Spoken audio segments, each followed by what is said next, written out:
Olá, o Lar do Amor apresenta programa Evangelho no Lar online, nosso encontro familiar com Jesus. Você pode acompanhar a transmissão pelos grupos de WhatsApp, YouTube e pelo site do Lar do Amor. Sejam muito bem-vindos e é com muito carinho e com muita alegria que damos início a mais um culto do Evangelho no Lar. Meu nome é Carlos Brendia. O objetivo do culto do Evangelho no Lar é de reunir com aqueles que convivemos diariamente em nossos lares, nos confraternizar, estudar e refletir sobre o Evangelho de Jesus. É também receber o amparo necessário diante das dificuldades materiais e espirituais. Estarmos sob a assistência de nossos amigos espirituais, mantermos a harmonia em nossas casas e nossas mentes em equilíbrio. É termos um encontro com Jesus, trazendo o hábito da vigilância e da oração.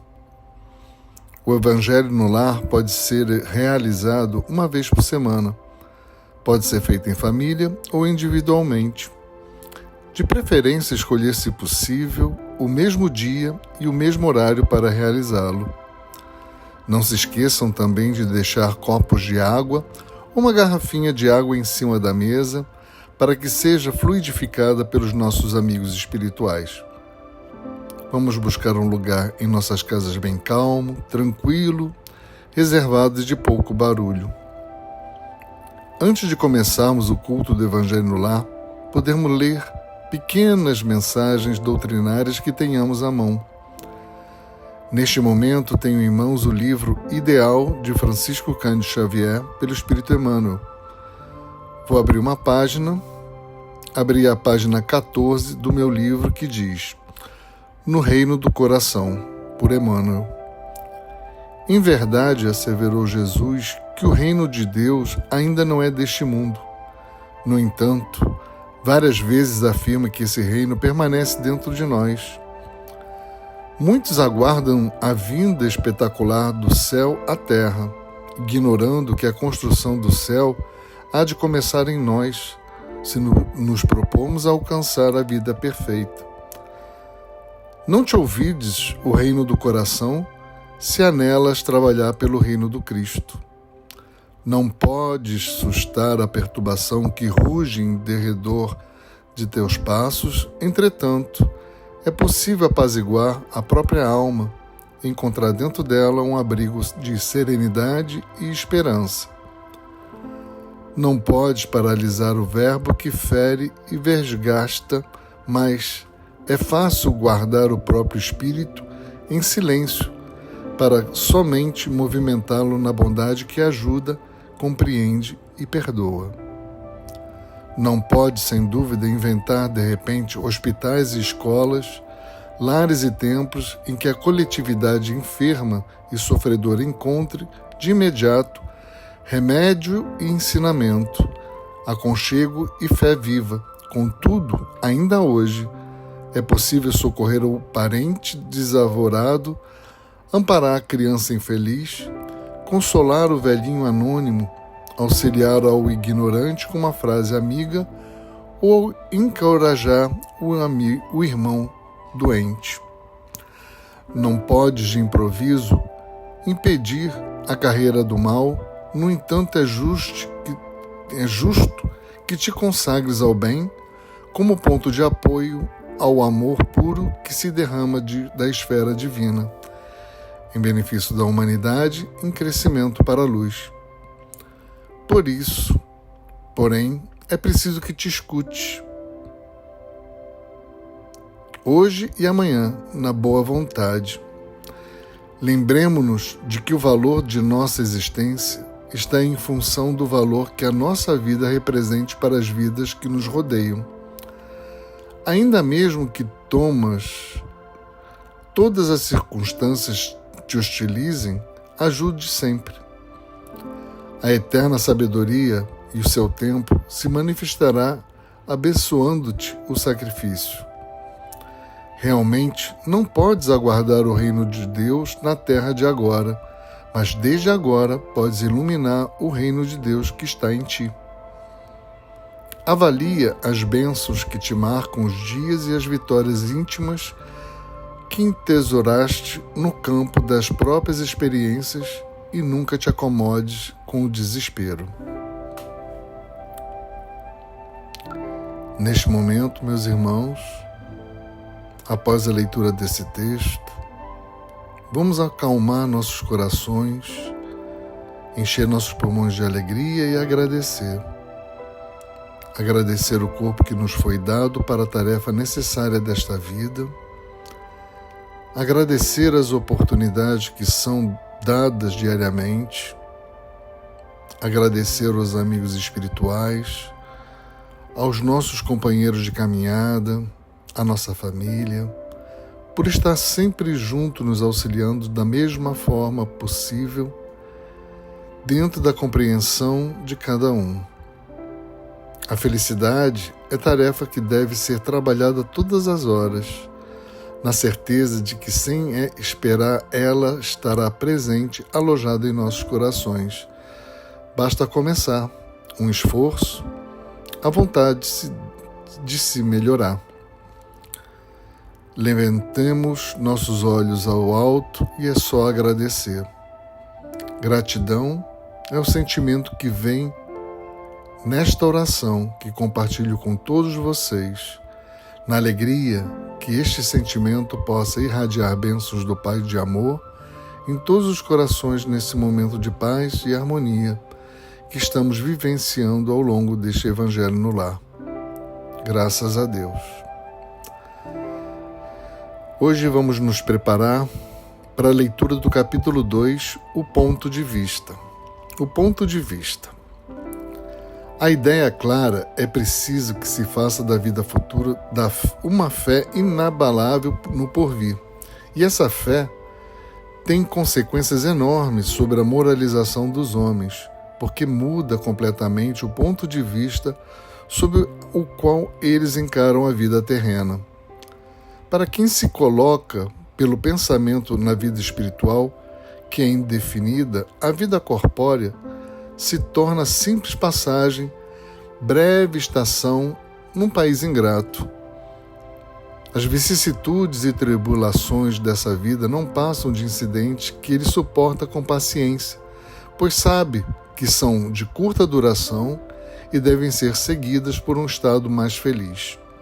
A morte nada mais terá de assustador.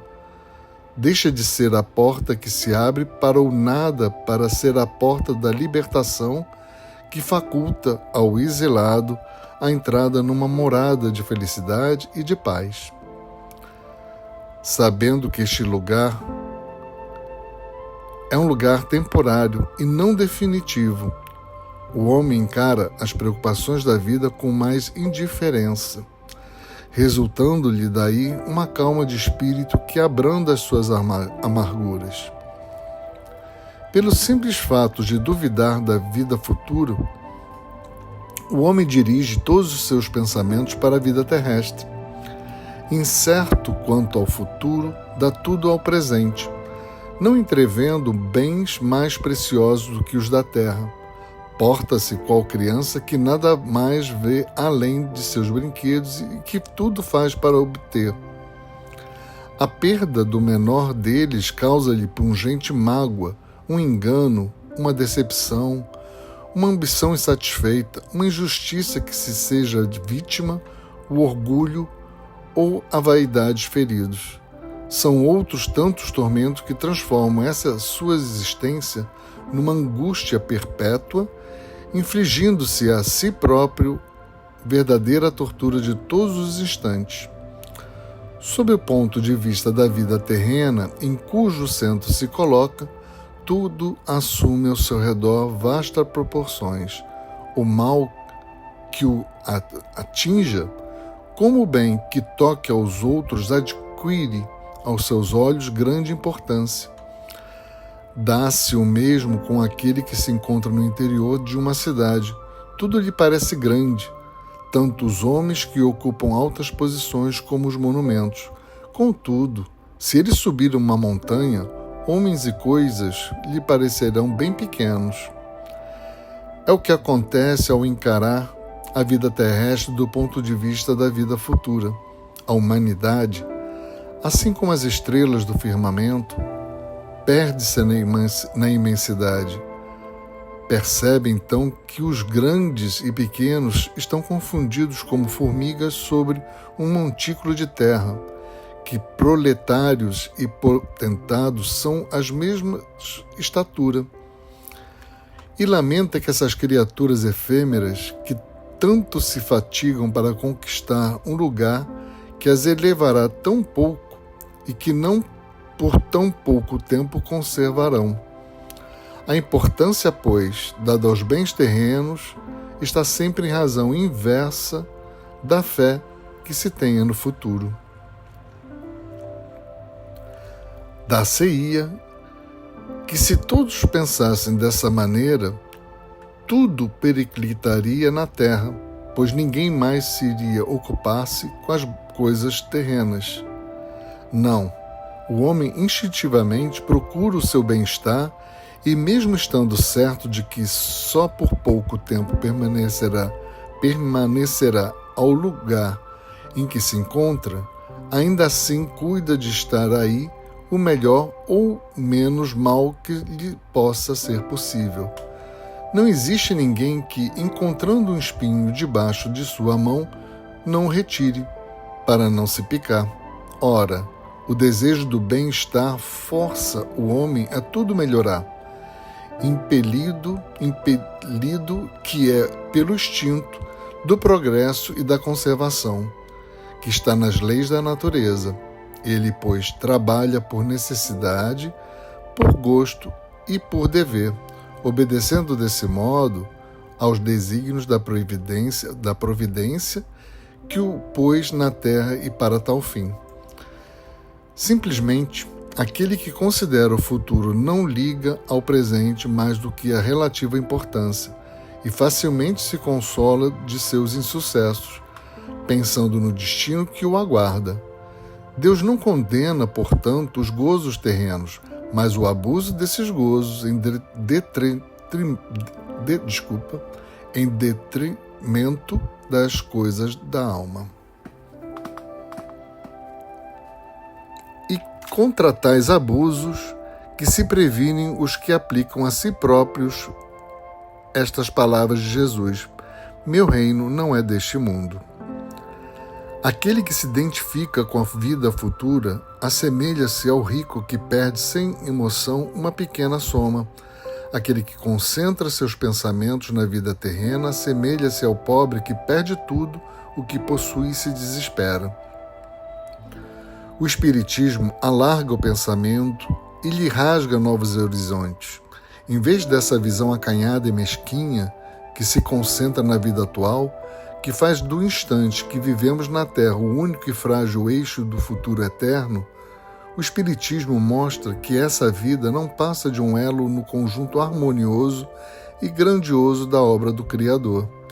Mostra a solidariedade que religa todas as existências do mesmo ser, todos os seres de um mesmo mundo, dando assim uma base de uma razão de ser a fraternidade universal, enquanto a doutrina da criação da alma por ocasião do nascimento de cada corpo torna os seres estranhos uns aos outros. Essa solidariedade entre as partes de um mesmo tudo explica o que é inexplicável, desde que se considera apenas um ponto. Esse conjunto, o tempo do Cristo, o homem não o teria podido compreender, razão pela qual ele reservou esse conhecimento para mais tarde.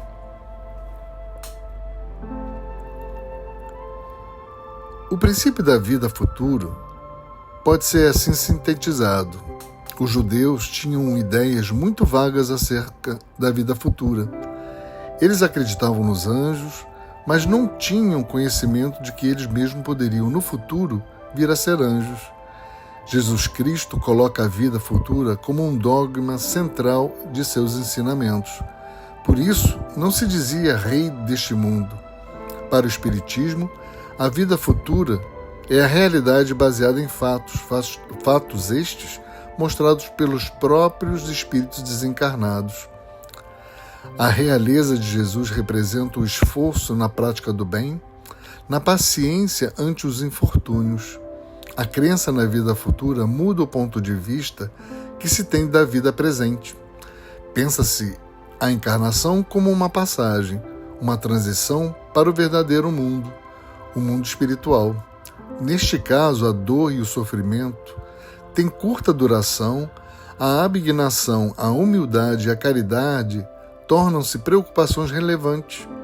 Não se pergunta a posição que uma pessoa ocupa, mas as lágrimas que procurou enxugar. A crença na vida futura não faz com que as pessoas se desinteressem pela vida material. Sabe que foram colocadas na Terra para providência divina e que devem trabalhar para melhorar todas as coisas. O instinto do progresso e da conservação está nas leis da natureza, levando o homem a se esforçar para melhorar o seu bem-estar. À medida que a compreensão dessa vida futura aumenta, as pessoas passam a encarar os bons terrenos como elementos que servem para contribuir e facilitar o seu progresso moral, embora não de um modo essencial, passam a compreender que podem usufruí-los, sem, no entanto, deter a sua posse, e por isso mesmo não lhes dão importância, procurado não se apegar a eles. Lembremos que Deus, consequentemente, não condena os gozos terrenos, condena sim o abuso desses gozos e em detrimento das coisas da alma.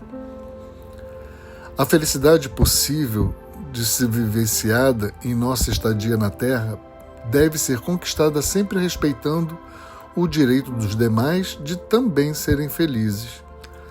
O aceitar a vida futura torna a pessoa mais responsável pelos seus atos, tanto em relação a si mesmo como em relação aos outros, porque estimula o homem a procurar viver melhor com seus semelhantes, a desempenhar suas funções de forma a contribuir para o bem de todos e não somente para seu único e exclusivo bem-estar. Bem, meus amigos, nesse momento da oração final, que a paz de Deus esteja sempre conosco, sempre na presença de encontrarmos Deus o caminho para a nossa iluminação interior. Fazermos o melhor para termos nossos corações puros.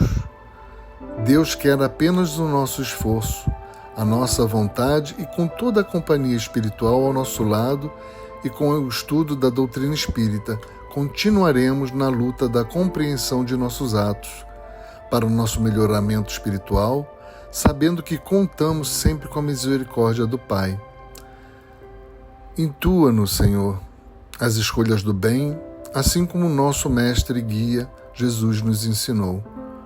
Pedimos, Pai, pela paz do mundo entre os povos, pelos nossos pais, pelo nosso país, nosso estado, nossa cidade, proteção aos nossos lares, por todos aqueles que oram e que possam ser atendidos.